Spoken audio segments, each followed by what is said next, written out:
Good evening and welcome to the main broadcast of Caracol News. Today, NASA achieved another significant milestone in space exploration. The Orion module, part of the Artemis II mission, journeyed around the far side of the moon and meticulously surveyed areas untouched by astronauts for 53 years, since humanity's last voyage to our natural satellite.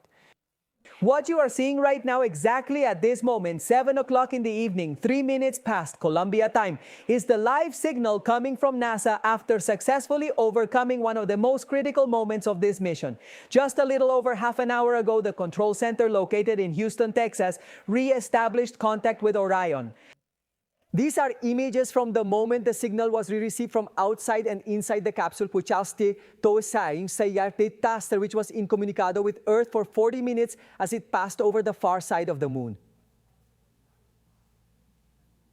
It was expected to happen, nevertheless, it became a moment of tremendous anticipation given the fact that the tiny capsule and its 4 human occupants were literally abandoned to their own uncertain fate in the vastness of outer space. Throughout this journey, the 32 cameras aboard the spacecraft transmitted images, and the members of the crew described in very great detail that distant side of the lunar surface. Malasiepos Aidastes. Pilot Victor Glover stated he even went so far as to say that there was a great deal of magic present there on that shifting boundary line which separates the 2 lunar hemispheres.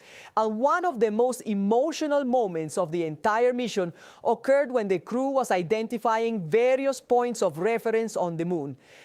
One of these will be named Caracol, in a very special tribute to the beloved late wife of Artemis II commander Reed Wiseman, who sadly passed away after a truly long and difficult battle with cancer. Following this deeply moving announcement, the 4 of them shared a profoundly emotional embrace. Tayo se te aporesen. And after at least 7 years of preparation, today's operation is the crucial one for Artemis II. So Andrina, what has been the ship's route in the last few hours? Malu, the Orion capsule, was carrying 4 astronauts aboard, took off on the 1st of April from the Kennedy Space Center, located in Florida. It gradually separated from its propulsion systems, unfurled its solar panels, and then navigated its way towards the moon.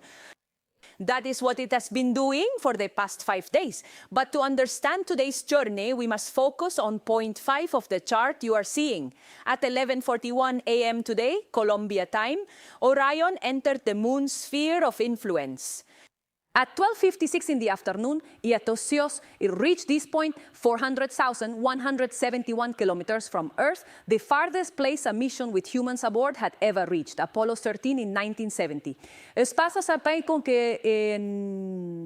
He broke the record and kept pushing further, moving a little more distant. At 1:45 in the afternoon, he initiated his lunar observations, a 7-hour stretch during which he is meticulously studying the so-called hidden side of the moon, that most remote place that humanity has ever managed to reach. And just before 6 o'clock in the evening, as it was orbiting the most distant lunar region, it underwent one of the most critical processes, to be left completely isolated in space without any communication with Earth. In the middle of that low point, Orion reached its closest approach to the moon as planned for this mission. Simultaneously, it distanced itself up to 406,760 kilometers from Earth. That is the new official distance record. And then just a little before 6:30 in the evening, specifically at 6:28, contact was successfully re-established. A truly historic day of record-breaking achievements. The Artemis II mission is going through one of the most critical points of its journey, the passage through the far side of the moon, a phase in which the spacecraft loses communication with Earth and must operate completely autonomously. This moment also connects deeply with history. Jim Lovell, the astronaut who made famous the iconic phrase, "Houston, we have a problem," cum pos pollo so pollo pros, and who passed away in August of 2025. Before his passing, he left a recorded message that now accompanies this mission.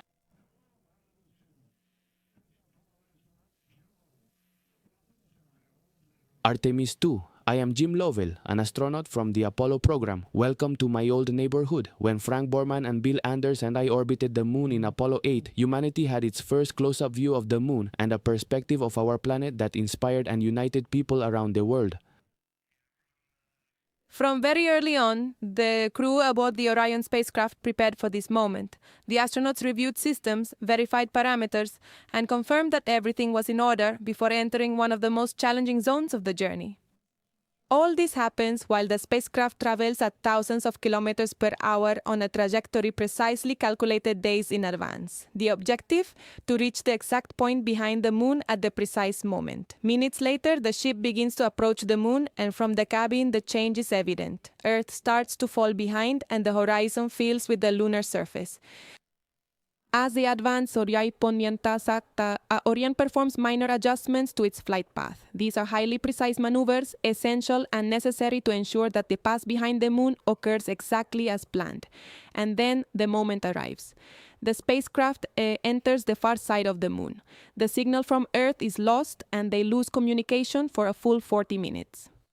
The moon blocks blocks the radio signals necessary for the deep space network to maintain contact with the spacecraft. Meanwhile, inside the spacecraft, everything continues. The systems must maintain orientation, control temperature, and sustain trajectory without any external intervention. While we are on the moon, we will be capturing images and observing the moon's hidden side. We will carry our astronauts farther away from Earth than any human being has ever traveled before, which will ultimately break the historic record set by the Apollo program. 2 of the astronauts were taking pictures through Orion's visible windows, and as they get closer, the spacecraft performs small engine firings. These are fine corrections, almost imperceptible, but absolutely essential to ensure the trajectory remains stable. Any deviation, no matter how slight, could alter the return journey. Furthermore, for a few minutes, the mission must rely completely on its own systems. The signal is lost, and from Earth, there is only silence. There is no communication with the crew. No real-time data transmission is available. Only pre-calculated estimates and estimated tracking are in effect. The thermal systems regulate the temperature, and attitude control ensures the spacecraft maintains its correct orientation, which is one of the most demanding challenges of the entire journey, and also one of the most critically important. This point is key because it's not just about passing behind the moon, but about demonstrating that a crewed mission can operate in deep space even without constant communication with our planet. Then, little by little, the spacecraft begins to exit the zone.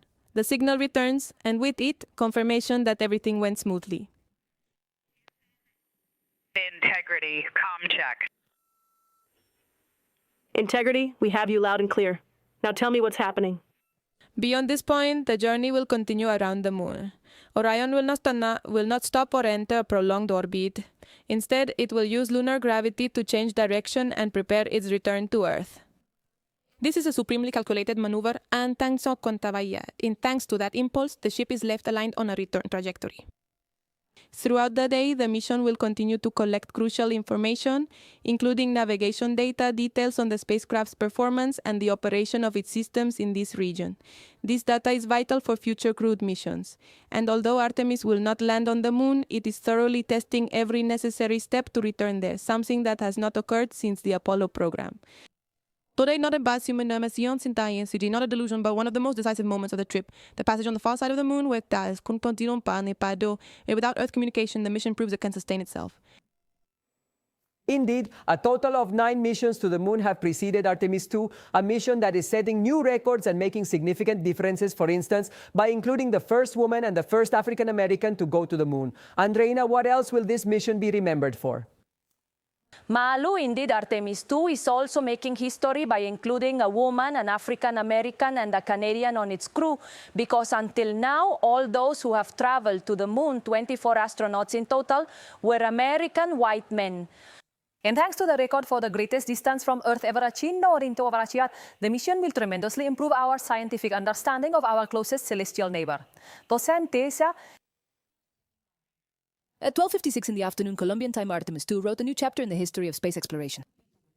The Melas. It reached 406,777 kilometers from Earth, surpassing Apollo 13, the mission that since 1970 held the record, which was 400,170 kilometers from our planet. It was the greatest distance from Earth achieved by a crewed mission to date. 507 miles distant from Earth. 6,606 kilometers separate these two missions. But Apollo 13's milestone was an accident after the explosion of one of its oxygen tanks. In contrast, for Artemis II, it was always part of the plan. Today, for the good of all humanity, they are crossing that frontier. Integrity, now it's your turn. We Tarkosi will continue our journey even further into space before Mother Earth manages to bring us back to everything that we cherish. And most importantly, we chose this moment to challenge the next generation to ensure that this record is not a lasting one. In the eyes of the crew, from the distance where the Orion capsule was located, the moon appeared the size of a basketball held at arm's length. But this is also the very first crewed flight around the moon in more than 50 years. It marks the return of humans beyond low Earth orbit, and it's the first deep space journey since the Apollo era. Up until now, only 24 astronauts have traveled to the moon on 9 missions. From Apollo 8 all the way through 17, every single astronaut on those missions was a white American man. However, Artemis II is now poised to break many other records by taking the first woman, Christina Koch, the first black person, Victor Glover, and the very first Canadian, Jeremy Hansen, on an unprecedented mission to the moon. In the middle of the journey, the crew proposed naming 2 craters, one in honor of their spacecraft's nickname, Integrity, and the other in honor of mission commander Reed Wiseman's late wife, who had passed away from cancer. We have lost someone very dear to us. Her name was Carol. She was Reed's wife and the mother of Katie and Ellie. If you wish to find her, please look for the Cusco crater. It is a bright point upon the moon. We would like to call it Carol. Lastly, what makes this new lunar journey so special is the image quality, allowing us to observe the moon with unprecedented clarity. Details previously unseen are now being glimpsed by the astronauts and transmitted thousands of miles through advanced technology. As after having entered the Alisen Yonder, the lunar sphere of influence, that is to say, after having flown relatively close to the satellite surface, the Orion module is now beginning to prepare its return to Earth. Andrina, what will be the moment of greatest risk in that operation? The record sa Kormalu is already in the history books. What comes next is the complicated part. The smooth return home. Having reached Earth's farthest point, the Artemis II crew now begins its return, which involves passing through a wall of fire at nearly 40,000 kilometers per hour. That is the mission's critical phase. From this point forward, the Orion capsule leaves the deep silence of space behind to face its ultimate test by fire. It will harness the moon's gravity, like a wave, to propel itself back towards our home, Earth. The 4 astronauts have already begun orientation maneuvers for re-entry into Earth's atmosphere. An error of just 1 degree in the entry angle could cause the capsule to bounce back into space or disintegrate due to friction. It's a race against physics. Upon contact with the air at nearly 40,000 kilometers per hour, the craft will become a fireball. The heat shield, the largest and most resilient ever constructed, must withstand temperatures of 2,760 degrees Celsius, a heat so extreme it could melt almost any known metal. This while the crew experiences gravitational forces that triple their body weight. It will be a period of absolute silence. The so-called plasma sheet, a layer of highly electrified gas that completely surrounds the spacecraft, will collide. Will cut off all communication with Earth. These will undoubtedly be the longest minutes for NASA, as no one will truly know if Orion has successfully survived its re-entry until they finally hear the voices of the astronauts once more. To prevent the spacecraft from disintegrating completely, the space agency will employ a complex maneuver known as an atmospheric skip. It's much like a flat stone skipping across the surface of the water. The capsula touch the atmosphere, bounce to lose speed, and then fall safely for the parachute deployment. This reduces heat and prevents astronauts from enduring potentially fatal pressure. Meanwhile, in the Pacific, the U.S. Navy already has its ships ready. The destination is an exact point of the coast of Baja California south of San Diego, where the final splashdown is expected. It will mark the end of 10 tense days in which Colombian engineer Liliana Villarreal will play a crucial role, directing the recovery of the astronauts from their re-entry into the atmosphere until the capsule splashes down and the 4 crew members return home.